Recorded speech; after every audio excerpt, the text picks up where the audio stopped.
시니어TV 시청자 여러분, 오늘은 호스피스에 대한 이해에 대해서 여러분들과 함께 살펴보는 시간을 갖도록 하겠습니다. 아름다운 삶, 아름다운 마무리, 대한웰다잉협회 전문 강사 박양현입니다.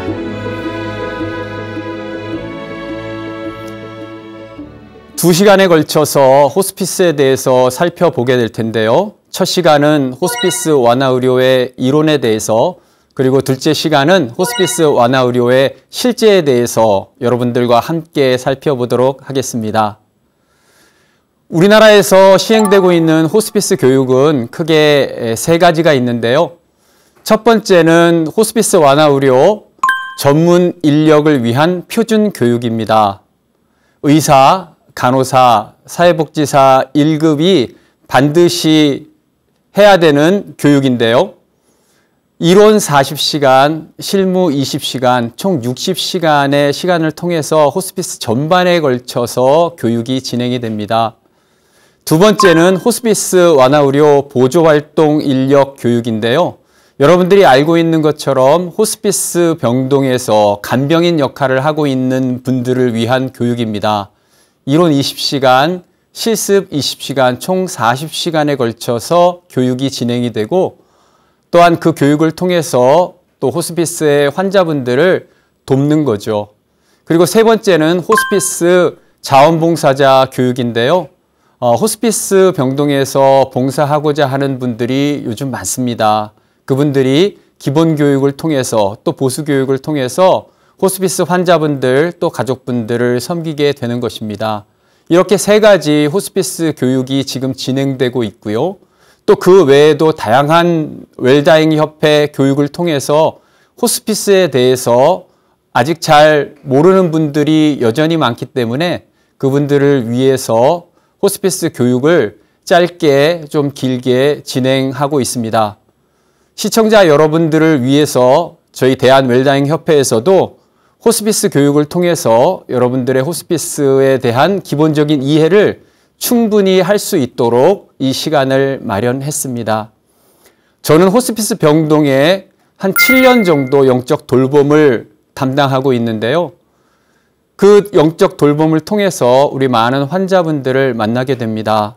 참 힘들고 어려운 가운데 최선을 다해서 하루하루를 살아가는 우리 환자분들을 바라보면서 참 대단하다라는 생각을 많이 갖게 됩니다. 사실 인생에 대해서 비관적으로 생각을 하면서 자신의 삶을 안타깝게도 마무리하는 수많은 자살자들이 호스피스 병동을 한번 와서 그 환자분들을 바라보고 그 환자분들과 함께 한다면 정말 하루하루가 얼마나 소중하고 귀한지에 대해서 다시 한번 생각하는 시간을 갖게 될 거고요. 자신의 인생에 대해서도 다시 한번 생각하는 시간을 갖게 될 텐데, 그런 것들을 생각하면 좀 안타까운 마음이 들 때가 참 많이 있습니다.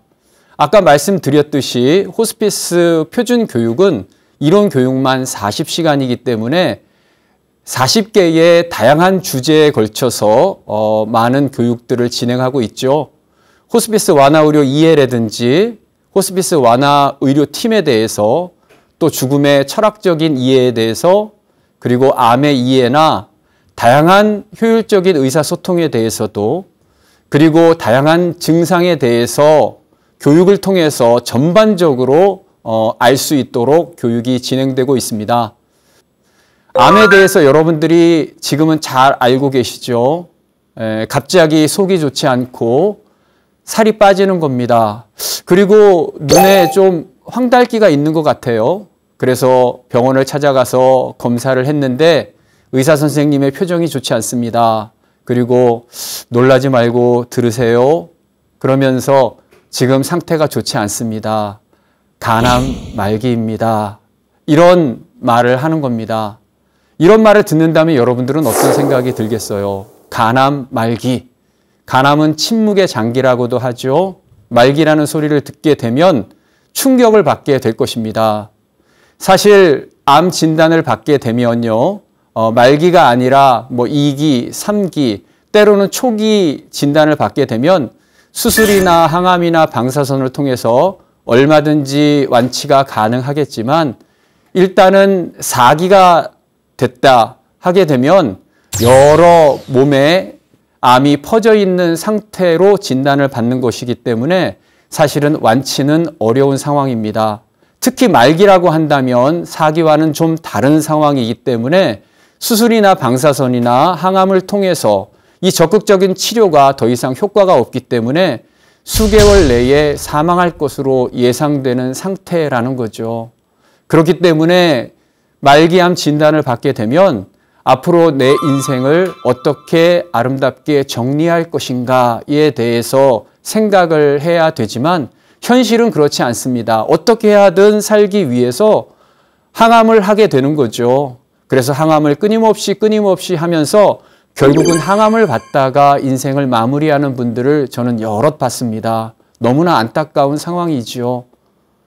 암에 걸리고 또 5년 생존율, 5년이 지나고 나서 완치 판정을 받았다고 하더라도 몇 년 후에 다시 암이 재발하면서 말기로 가서 결국은 인생을 마무리하는 사람들도 생각보다 많습니다. 그렇기 때문에 말기암 진단을 받았다 하면 평균적으로 한 3, 4개월의 삶이 남았다라는 것이기 때문에 그때부터는 내가 어떻게 살아야 될 것인가에 대한 진지한 고민이 정말 필요하다라는 것입니다. 말기암 환자의 항암이 중단되는 사유들이 있는데요. 그동안에 항암을 하다가 중단해야 될 상황은 항암 치료에 더 이상 효과가 없고 오히려 부작용이 심한 경우입니다. 효과는 조금 있다고 하더라도 전신 상태가 너무나 악화돼서 더 이상 항암을 받을 수 없는 상태가 될 때도 결국은 항암을 중단할 수밖에 없고요. 때로는 환자가 도저히 항암을 받을 수가 없겠다, 이제 더 이상 항암을 받지 않겠다라고 거부하는 경우들도 있을 것입니다. 다양한 원인이 있겠죠. 또 금전적인 원인도 있을 거고요. 결국은 말기를 우리 환자분들에게 통보를 해야 되는 상황이 발생하게 되는데요. 처음부터 가족과 환자가 같이 의사 선생님에게 지금 상태가 어떻습니다 라고 이렇게 듣게 되면 환자분이 말기라는 것을 알게 되고 이제 나의 인생을 어떻게 마무리할 것인가에 대해서 진지한 고민을 하게 되겠지만 저도 병동에 이렇게 방문해 보면은요, 특히 나이가 드신 분들, 가족분들의 경우에는 우리 아버지에게, 우리 어머니에게 지금 말기암이라는 거 절대 비밀입니다. 이렇게 하면서 비밀로 하는 경우들이 있습니다. 그래서 본인은 속이 좀 불편하고 폐가 좋지 않아서 입원한 줄 알고 선생님 언제 퇴원할 수 있나요? 집에 언제 가나요? 이렇게 질문하는 경우들이 있습니다. 뭐라고 말씀드리기가 참 어렵죠. 상태가 좋지 않습니다. 집에 가기가 쉽지 않고 치료를 계속 받아야 됩니다. 라고 말씀드리고 싶어도 가족분들은 비밀을 유지해달라고 요청을 하기 때문에 그런 경우에는 참 힘들고 어려운 것이죠. 말기 질환을 대하는 자세가 4가지 유형이 있는데요. 이것은 이제 환자의 입장에서 살펴보는 것입니다. 그러니까 가족분들에게 의사가 통보를 한 거예요. 말기라고. 그런데 가족은 환자에게 비밀로 하는 것입니다. 폐쇄형이 첫 번째인데요. 환자가 전혀 눈치를 채지 못하고 있는 거죠. 두 번째는 의심형이 있는데요. 의심형은 환자가 의심이 드는 겁니다. 상태가 좋지 않은데, 그런데 말을 하지 않는 거죠. 세 번째는 상호 기만형이라고 할 수 있는데 이것은 환자도 자기가 말기 상태 좋지 않다라는 것을 알고 있는 거죠. 그런데 서로 비밀로 하고 있으니 참 답답할 노릇입니다. 마지막은 개방형인데요. 개방형의 경우에는 환자에게 말기 상태인 것을 말하고 그 앞으로의 시간을 어떻게 보내야 될지에 대해서 서로 고민하면서 그 시간을 정말 의미 있게 보내게 되는 것입니다. 그런데 말기 통보가 너무나 필요한 것은요, 인생의 남은 문제를 정리할 시간이 필요하다는 겁니다. 사실 이사만 하더라도 이사를 준비하는데 시간이 꽤 걸리지 않습니까? 이것저것 정리하는데 때로는 한 달, 두 달 이상 이사를 준비하는 분들도 있을 거예요. 그런데 그동안의 인생, 대략 70년, 때로는 80년의 인생을 불과 2, 3개월 만에 정리할 수 있겠습니까? 쉽지 않죠. 그런데 말기 진단을 받게 되면 결국 남은 기간이 평균 3, 4개월이기 때문에 사실은 그때부터 자신의 삶을 하나둘씩 정리해 가야 되는데 말기 통보를 하지 않는다면 그 시간을 헛되이 보내게 되는 거죠. 그리고 환자의 입장에서도 환자의 진실을 알 권리가 분명히 있는 것입니다. 그리고 때로는 말기를 알지 못하기 때문에 불필요한 치료를 받게 되는 경우들도 발생하게 됩니다. 의사 입장에서도 참 힘들고 어려운 일이요. 말기 통보를 하는 것입니다. 여명이 얼마 남지 않았다라는 것을 알려야 되는데 그게 생각보다 사실은 쉽지가 않아요. 그런데 때로는요, 의사가 환자에게 때로는 보호자에게 말기 통보를 하는 데 있어서 너무나 무례하게 하는 경우들도 발생하게 됩니다. 예를 들면 이제 보통 의사들이 오전, 오후 두 차례에 걸쳐서 회진을 도는데요. 암병동에 가서 환자에게 이렇게 이야기하는 겁니다. 환자분, 지금 상태가 좋지 않습니다. 말기예요. 이제 얼마 남지 않았습니다. 조용히 준비해야 될 것 같아요. 여러 환자들이 있는 상태에서 환자에게 그렇게 이야기한다고 생각해 보십시오. 얼마나 큰 충격이 되겠습니까? 그래서 의사가 환자에게 죽음의 진실을 알릴 때 스파이크스 6단계 절차라는 것이 있습니다. 첫 번째는 심리적으로 안정할 수 있는 환경을 조성하는 것이죠. 세팅업입니다. 그렇기 때문에 때로는 이렇게 이야기하는 거죠. 환자분, 이따가 보호자랑 제 방에 좀 오세요. 긴히 할 말이 있습니다. 이렇게 분위기를 일단은 조성하는 것입니다. 두 번째는요, 자신의 상태에 대해서 알고 있는 정도를 파악하는 거예요.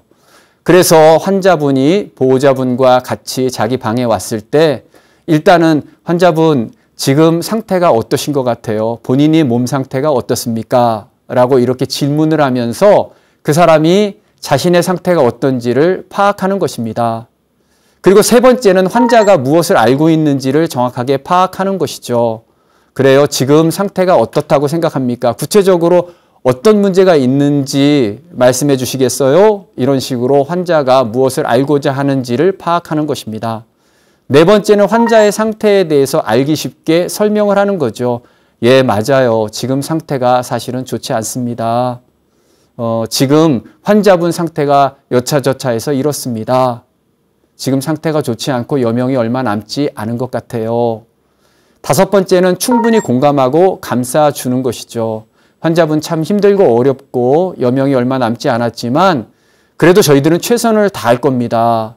그리고 여명이 얼마 남지 않았다고 하더라도 이것은 평균적인 거니까 사실은 환자에 따라서 다를 수도 있어요. 최선을 다할 테니까 환자분도 힘을 내십시오. 이렇게 충분히 공감하고 감싸주고 마지막에는 질문에 응답하고 상황을 종료하는 것입니다. 환자분 혹시 궁금한 사항이 있으면 언제든지 말씀하세요. 제가 다 대답해 드리겠습니다. 스파이크스 6단계 절차, 그러니까 첫 번째는 세팅업, 두 번째는 퍼셉션, 세 번째는 인비테이션, 네 번째는 knowledge, 다섯 번째는 emotion, 여섯 번째는 summary. 이렇게 6단계에 걸쳐서 환자분들이 충분히 이해할 수 있을 정도로 고지해야 된다는 것입니다.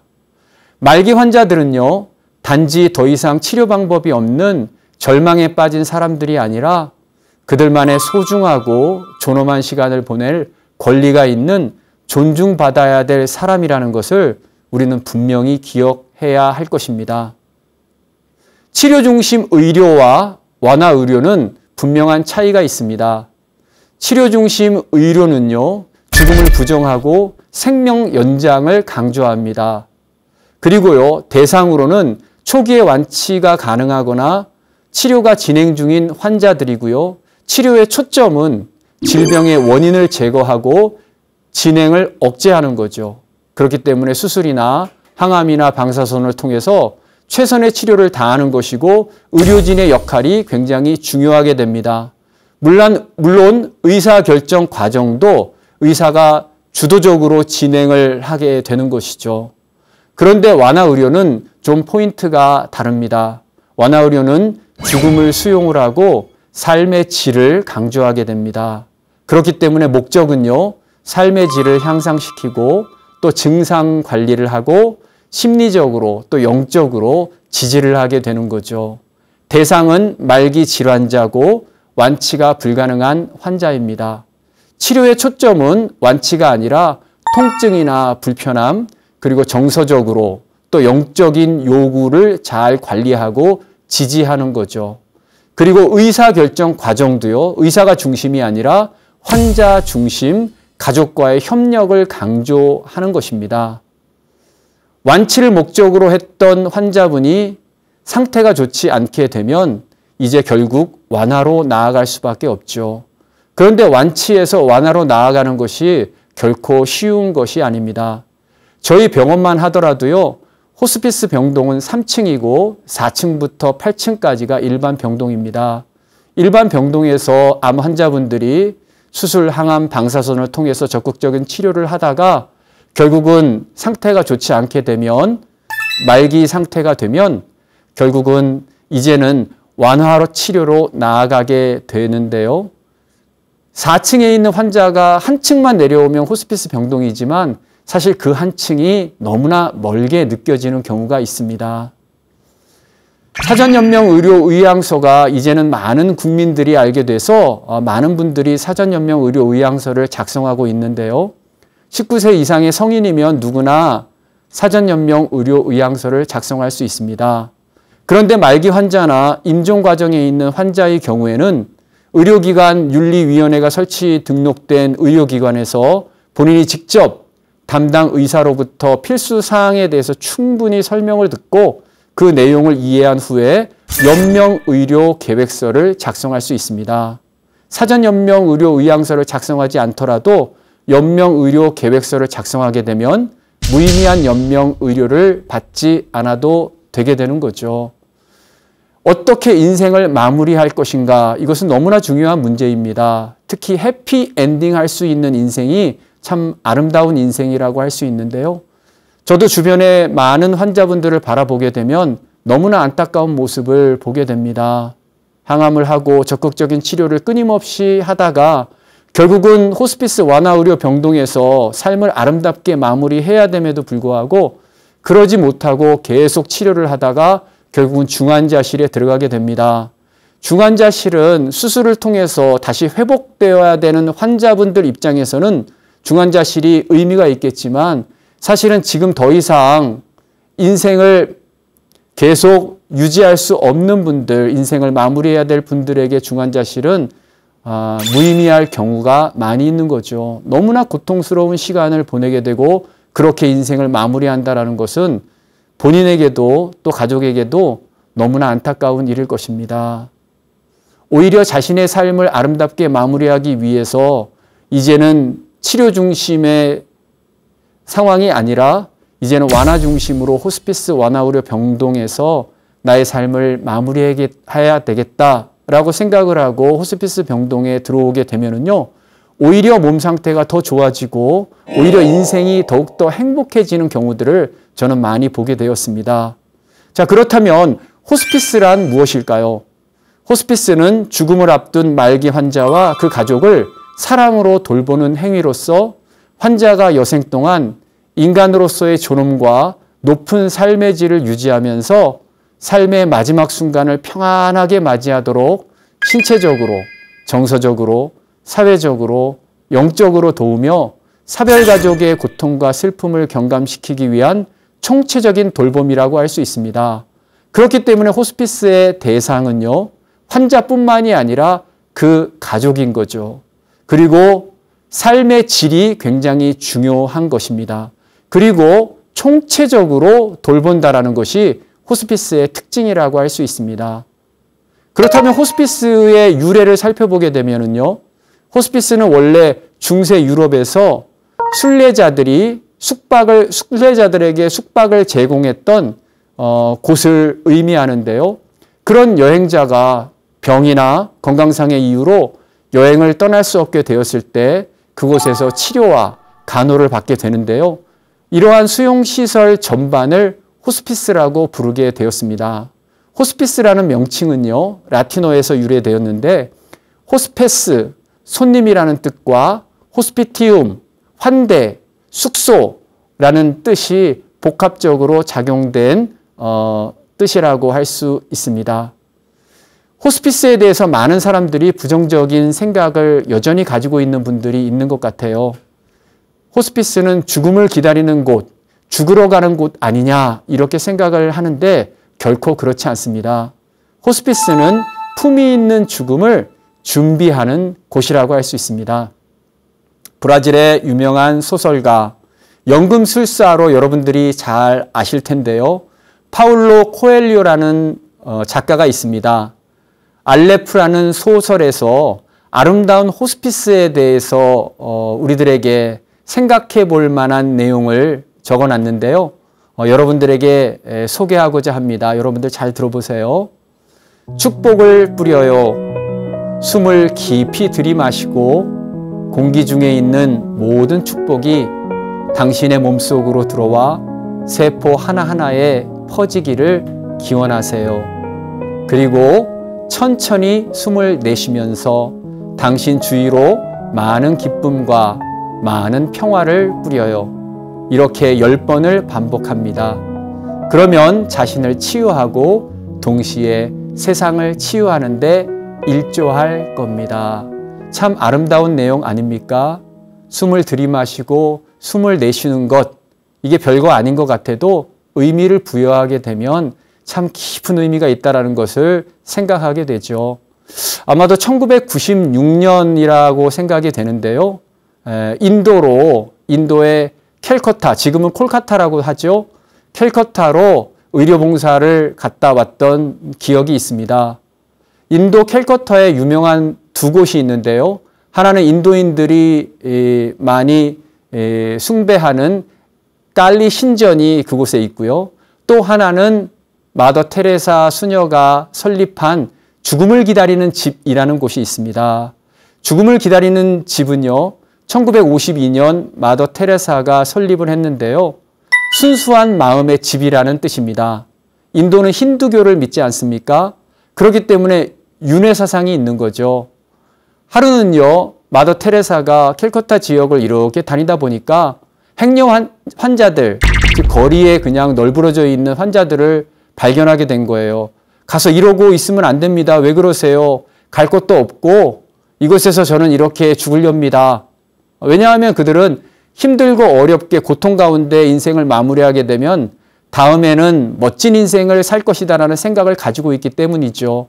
근데 마더 테레사가 볼 때는 그것은 아니지 않습니까? 이러면 안 되겠다 생각을 해서 행여 환자들을 모셔다가 그들을 돌보게 되었습니다. 그리고 단순히 돌봄 시설을 넘어서 사랑과 자비의 실천적인 모습을 통해서 또한 이 죽음을 기다리는 집이 전 세계에 확산이 되게 된 거죠. 그러면서 많은 봉사자들이 이곳에서 봉사를 하고 지금은 정말 봉사하고 싶어서 줄을 서는 곳이 되었죠. 그러면서 호스피스 완화 의료 운동에 중요한 영감을 제공하게 되었습니다. 그리고 호스피스, 죽음학 하게 되면 여러분들 누구를 떠올릴 수 있습니까? 바로 엘리자베스 퀴블러-로스죠. 죽음과 임종에 대한 연구로 유명한 정신과 의사이자 심리학자입니다. 죽음의 5단계, 아마 여러분들 잘 아실 텐데요. 부정, 분노, 타협, 우울, 수용이죠. 호스피스 간호사이기도 하고 의사이기도 하고 또 상담사이기도 한 엘리자베스 퀴블러-로스는요. 환자의 입장에서 죽음과 삶을 이해하려는 시도를 했고 특히 죽음 준비 교육과 호스피스 돌봄에 대한 사회적인 관심을 고취하게 되었습니다. 가족과 사랑하는 사람들이 임종을 준비하고 사별 이후에 고통을 치유하도록 돕는 데 주력하고 또한 이러한 엘리자베스 퀴블러-로스의 생각들이 바로 시실리 손더스와 같은 호스피스 운동 창시자에게 큰 영감을 주게 되었습니다. 현대 호스피스 운동의 창시자로 호스피스와 완화 의료의 기초를 세운 선구자는 바로 시실리 손더스입니다. 그녀도 간호사, 또 사회복지사, 의사로 활동을 했는데요. 사회복지사로 활동하던 중에 한 유대인 난민을 만나게 됩니다. 그 난민 환자와의 만남을 통해서 호스피스 운동을 시작하게 되었고요. 1967년 런던 근교에 세계 최초의 성 크리스토퍼 호스피스를 설립하게 되었습니다. 환자의 신체적, 정서적, 사회적, 영적 고통을 통합적으로 이해하고 관리하는 총체적인 고통 개념을 제시해서 단순히 신체적 증상 완화뿐만이 아니라 환자의 삶의 질을 높이는 데 초점을 맞췄죠. 특히 시실리 손더스가 강조한 명언이 있습니다. 당신은 당신이기 때문에 중요하며 삶의 마지막 순간까지도 중요합니다. 당신은 당신이기 때문에 중요하며 삶의 마지막 순간까지도 중요합니다. 그렇기 때문에 호스피스 환자 한 분 한 분이 너무나 소중하고 귀한 생명이라는 것을 늘 강조했다라는 겁니다. 1967년에 바로 호스피스 최초의 성 크리스토퍼 호스피스가 설립됐다면 그보다 2년 전인 1965년에 우리나라의 호스피스가 시작되게 되었습니다. 바로 지금 강릉에 있는 갈바리 의원인데요.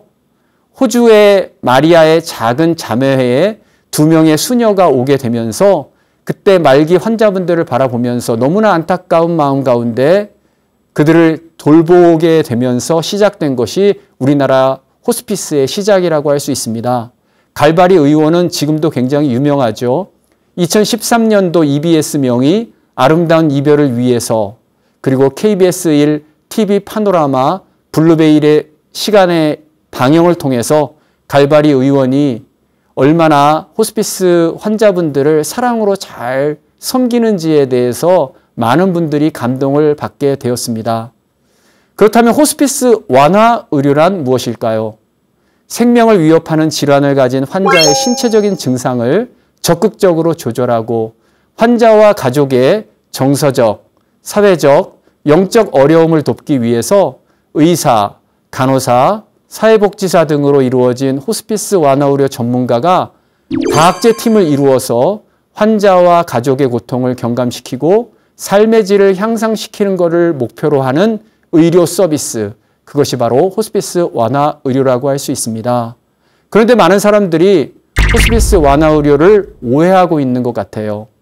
몇 가지 오해에 대해서 진실한 내용을 여러분들에게 말씀드리겠습니다. 많은 분들이 호스피스 전문기관을 이용하려면 비용이 많이 들지 않느냐라고 생각을 하는데 결코 그렇지 않습니다. 호스피스 전문기관에서 또한 생활을 하면서 최소한의 비용, 크게 부담이 되지 않는 비용이 발생하게 되죠. 호스피스 전문기관은 아무것도 안 해준다, 그저 죽음을 기다리는 곳이다 라고 생각을 하지만 결코 그렇지 않습니다. 통증과 증상과 다양한 것들을 제공하고 있습니다. 그리고 호스피스 전문기관은 봉사자가 간병을 다 해준다 라고 생각하는 분도 있는 것 같아요. 그렇지 않죠. 봉사자는 어디까지나 봉사자이고요. 저희 병원도 봉사자들이 월요일부터 금요일까지 오전, 오후, 그러니까 반나절이죠. 반나절씩 봉사를 합니다. 물론 호스피스 환자분들의 가족분들을 위해서 일부 여러 가지를 도와주기는 하지만 실질적으로 보게 되면 호스피스 환자분들의 가족분들이 대부분 상주하는 경우들이 많죠. 호스피스 전문기관은 가족과 함께 지낼 수 없다. 그렇지 않습니다. 가족과 함께 의미 있는 시간을 보냅니다. 그리고 호스피스 전문기관에 입원하게 되면 퇴원이 어렵다 이렇게 생각하는 분들도 있는데 그렇지 않죠. 호스피스 병동에 입원해서 컨디션이 괜찮게 되면 퇴원을 할 수도 있고요. 집에서 가정형 호스피스를 받을 수도 있습니다. 그리고 호스피스 병동은요, 최장 60일을 머물 수 있기 때문에 60일이 지나면 환자 또 가족분들의 요구에 따라서 집으로 퇴원할 수도 있고 아니면 다른 호스피스 기관으로 연계해 드리기도 합니다. 호스피스 완화 의료는 환자에게 도움이 안 된다. 환자에게 정말 도움이 많이 된다라고 할 수 있어요. 그렇다면 호스피스 완화 의료의 대상자는 누구일까요?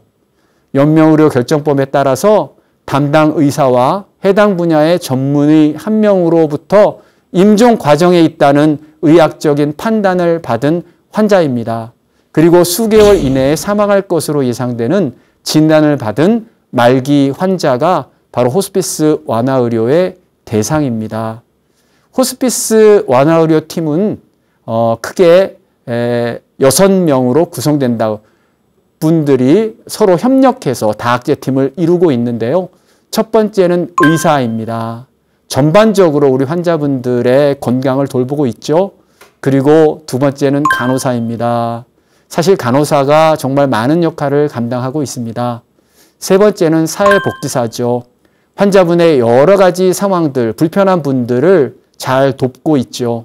네 번째는 종교인입니다. 영적 돌봄을 통해서 환자분들의 심적인 부분, 영적인 부분을 돌보고 있죠.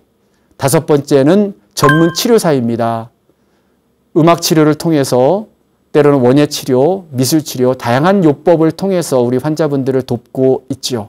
마지막은 자원봉사자라고 할 수 있는데 호스피스의 꽃이라고도 불립니다. 수많은 자원봉사자들이 정말 헌신적으로 우리 환자분들, 때로는 가족분들을 도우면서 우리 환자분들과 가족분들이 정말 행복해하는 모습을 많이 보게 되었습니다. 호스피스의 대명사 하게 되면 사실은 중앙호스피스 센터를 꼽을 수 있는데요. 중앙호스피스 센터는 2017년 연명의료 결정법 시행으로 국립암센터가 중앙호스피스 센터로 지정이 되었습니다. 말기 환자의 현황이나 진단, 치료관리 등에 대한 연구를 하고요. 호스피스 사업에 대한 정보 통계 수집, 분석, 제공을 하고 있고요. 호스피스 사업 계획을 작성하고 다양한 호스피스에 관한 신기술의 개발 및 보급, 그리고 호스피스 대상 환자에 대한 호스피스를 제공하게 되고 또한 호스피스 사업 결과에 대해서 평가하고 활용하는 등 다양한 역할을 감당하고 있습니다. 여러분들 인터넷에서 중앙 호스피스 센터로 치고 들어가게 되면 많은 정보를 얻을 수 있을 것입니다. 호스피스 완화 의료 전문 기관이 우리나라는 10개의 권역으로 나누어져서 많은 분들을 돕고 있는데요. 작년 12월 1일 기준으로 호스피스 완화 의료 전문 기관 수는 총 101개입니다. 그리고 1751개의 병상이 우리 호스피스 환자분들에게 제공되고 있는데요. 안타까운 것은 대부분 수도권에 집중이 되어 있다는 것입니다. 호스피스 전문기관 현황을 좀 살펴보게 되면요. 호스피스는 크게 입원형, 가정형, 자문형 셋으로 나누어지게 되고 또 그곳에 여러분들이 간병인이라고 알고 있는 보조활동 인력이 3인실 때로는 4인실에 한 분씩 있습니다. 그렇기 때문에 입원형, 또 가정형, 자문형, 보조활동 인력 이렇게 네 가지가 다 갖춰지게 되면 정말 우리 호스피스 환자분들을 충분히 도울 수 있는데요. 안타깝게도 호스피스의 전문기관에 이 네 가지 서비스를 제공하고 있는 병원은 우리나라에 총 8개가 있습니다. 이왕이면은 네 가지 서비스를 다 제공하는 전문기관이 집 근처에 있다면 우리 호스피스 환자분들에게는 굉장히 편리하고 도움이 많이 될 수 있을 것입니다. 그렇다면 전국 호스피스 이용률은 얼마나 될까요? 사망률 1위가 암이라는 것 여러분들이 아마 잘 아실 것입니다. 4명 중에 1명이 암으로 사망하는 안타까운 현실이 있죠. 그런데 2011년부터 2020년까지 10년 기록을 살펴보게 되면 호스피스 이용률이 2011년에는 11.9%였는데요. 2020년에는 23%까지 늘어나게 되었습니다. 그렇지만 아직도 많이 부족하죠. 2022년 같은 경우에는 24.2%, 채 25%가 아직 되지 않습니다. 선진국이나 다른 많은 나라는 40%, 50%까지 가까이 되고 있기 때문에 우리나라도 정부에서는 2028년까지 어떻게 하든 호스피스 이용률을 50%까지 올리겠다라고 국민들에게 공약하고 어떻게 하든 최선을 다하고 있는 상황인데 현실적으로는 쉬운 일은 아니라고 생각이 됩니다. 그렇다면요, 우리나라 호스피스 이용 사망 환자의 평균 호스피스 이용 기간은 얼마나 될까요? 2022년 같은 경우에 살펴보게 되면 29.2일입니다. 채 한 달이 되지 않지요. 호스피스 신규 이용 환자의 현황을 살펴보게 되면 크게 입원형과 자문형과 가정형이 있는데요. 뒤에 좀 자세히 살펴보도록 하겠습니다. 입원형은 점점 줄어들고 있고 그리고 자문형과 가정형은 점점 늘어나고 있습니다. 자문형 같은 경우에는 일반 병동에 있으면서 호스피스 케어를 같이 받는 것을 자문형이라고 하고 가정형은 집에서 호스피스 케어를 받는 경우를 말하는 것입니다. 호스피스 완화 의료의 만족도를 살펴보게 되면요. 호스피스 완화 의료 만족도는 92.1점이니까 그러니까 호스피스 완화 의료에 대한 만족도가 굉장히 크다라고 할 수 있습니다. 호스피스 완화 의료 입원 절차를 살펴보게 되면요. 타 기관 환자가 일단 호스피스 기관에 외래로 방문을 합니다. 그래서 그곳에서 상담을 하게 되고요. 또 호스피스 이용 동의서를 작성한 후에 입원형이나 가정형이나 자문형 호스피스로 이렇게 케어를 받게 되는 것입니다. 이때 필요한 서류들이 있는데요. 말기암 진단 및 주요 병력이 기재된 의사소견서 또는 진료 의뢰서가 필요하고요. 그리고 의무 기록 사본이 필요합니다.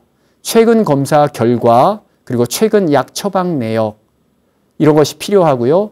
세 번째는 영상 복사, CD나 DVD, 최근 촬영한 CT, MRI, PET-CT, 엑스레이 등 이러한 서류를 준비해서 상담을 통해서 호스피스 케어를 받을 수 있습니다. 호스피스 완화 의료 철학에 대해서 좀 살펴보도록 하겠습니다. 환자와 그 가족 돌봄과 지지가 굉장히 중요합니다. 네, 환자들이 참 힘들고 어려운 환자들이 참 많습니다. 호스피스 병동에 입원해 있는 우리 환자분들을 가서 방문해 보면은요, 처음에는 너무나 힘들고 어려운 가운데 병동에서 적응이 되지 않아서 며칠 밤을 새우면서 힘들고 어려운 분들이 있습니다. 그리고 가족분들도 마찬가지겠죠. 일단은 호스피스 병동에 입원하게 되면 이제 여명이 얼마 남지 않은 것이기 때문에 다들 상심을 하게 되고 슬픔 가운데 있는 경우들이 참 많은 것 같습니다. 그럴 때 환자와 그 가족을 돌보아 드리고 지지하는 것 너무너무 중요하다고 할 수 있겠죠. 그리고 남은 생을 편안하게 또한 충만한 삶을 살도록 도움을 드리는 일을 제공하고 있습니다. 그렇기 때문에 우리 환자분들에게 다가가서 그들의 마음을 위로하고 또한 인생을 어떻게 마무리할 수 있을지에 대해서 여러 가지 방법을 통해서 그들과 상의하고 또 그들에게 실질적인 도움을 주게 되는 것입니다. 그리고 죽음을 삶의 한 과정으로 보고 긍정적으로 수용케 하는 일이 너무나 중요하다고 할 수 있겠죠. 사실은 죽음을 수용한 환자분들이 생각보다 그렇게 많지 않습니다. 어떻게 하든 살기 위해서 몸부림치는 환자분들도 있거든요. 그런 환자들에게 충분히 긍정적으로 인생이라고 하는 것이 마냥 살아가는 것이 아니고 이제 언젠가는 마무리해야 되는 시점이 오게 되는데 그 마무리를 어떻게 잘할 것인가에 대해서 진지하게 상담하면서 또한 그 생각들을 좀 변화시키는 데 주력을 하고 있습니다. 그리고 무의미한 고통 연장이나 생명을 단축시키지 않고 자신의 삶을 아름답게 마무리할 수 있도록 또 돕고 있습니다. 그리고 신체적, 정서적, 영적, 사회적인 스트레스로 인한 증상을 완화하는 데 주력하고 있습니다. 웰다잉에서 또한 죽음에 대해서 우리가 모르는 세 가지가 있죠. 언제, 어디서, 어떻게 죽을지 알지 못하는 것 아니겠습니까? 그런데 사실 호스피스 병동에 있는 분들은 언제, 어디서, 어떻게 인생을 마무리해야 할지에 대해서 어느 정도는 알 수 있는 분들입니다. 왜냐하면 여명이 얼마 남지 않았고 지금 상황 속에서는 호스피스 병동에서 삶을 마무리할 가능성이 크기 때문이죠. 그렇기 때문에 인생을 준비할 수 있는 시간이 확보되었다라는 것이 때로는 그들에게는 굉장한 의미 있고 또한 축복이라고 이야기하는 분들도 있을 정도로 삶을 마무리할 수 있는 시간이 주어진다는 것, 그것은 너무나 중요하고 소중한 일이라고 생각이 됩니다. 그렇다면 호스피스를 이용하면 무엇이 좋을까요? 첫 번째는 통증과 같은 신체적 어려움이 줄어들게 된다는 것입니다. 두 번째는요, 심리적인 안정을 위한 돌봄을 받을 수 있다는 거죠. 세 번째는요, 사회 경제적인 지원을 받을 수 있습니다. 그리고 네 번째는요, 영적 돌봄을 받을 수 있다는 거죠. 그리고 다섯 번째는 일부 병원에서는 간병 지원을 받을 수 있다는 것입니다. 그리고 마지막을 함께 한다는 건데요. 호스피스 병동에 있는 환자뿐만이 아니라 호스피스 병동에서 환자분들과 가족분들을 돌보는 우리 다학제 팀도 정말 환자분들 한 분 한 분과 희노애락을 함께 하면서 얼마나 많은 것들을 깨닫고 얼마나 많은 시간을 함께 보내는지 모릅니다. 그들을 통해서 많은 것들을 깨닫게 되고 인생에 대한 의미를 발견하고 너무나 소중한 시간을 보내고 있기 때문에 우리 호스피스 다학제 팀도 참 축복의 시간을 보낸다라고 할 수 있겠죠. 사별 가족의 마음을 위로하는 것 너무나 중요합니다. 다음 시간에 구체적으로 살펴보겠지만 사별 가족들을 위로하고 그들이 다시금 일상으로 돌아갈 수 있도록 하는 데 있어서 우리 호스피스 팀이 또한 여러 가지 프로그램을 통해서 그들을 돕고 또한 그들에게 인생의 진정한 의미를 발견할 수 있도록 하는 일, 그 일도 호스피스의 너무나 중요한 일이라고 할 수 있습니다. 그리고 가정에서도 호스피스를 이용할 수 있다는 것, 이것도 너무나 중요한데요. 사실은 가정형 호스피스가 굉장히 중요합니다. 편안한 일상 속에서 호스피스 케어를 받을 수 있다는 것, 이것이 정말로 우리 환자분들에게 얼마나 중요한지 모르는데요.